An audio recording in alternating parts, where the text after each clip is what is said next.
Here's a quick guide on how to activate Amazon Prime and check all the benefits that come with your membership. On your computer browser, go to Amazon.com and sign in to your Amazon account. At the top right, hover over Accounts and Lists. Then click Prime Membership. This opens the Prime dashboard where you can activate, manage, or view your membership. If you're not currently a Prime member, you'll see a button to start your 30-day free trial or activate Prime.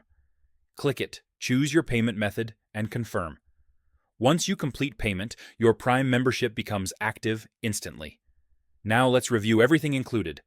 On your Prime dashboard, you'll see your full list of benefits, including Prime Delivery, free 2-day, same-day, or next-day, shipping Prime Video, movies, series, and Amazon Originals.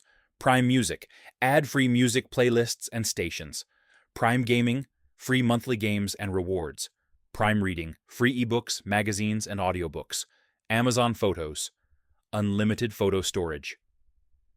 You can click each section to explore or start using the benefits immediately. Scroll to the bottom of your Prime dashboard to manage renewal settings, plan type, payment method, next billing date, membership sharing with your household. This is where you can update your membership anytime. And that's how to activate Amazon Prime and check every benefit that comes with it.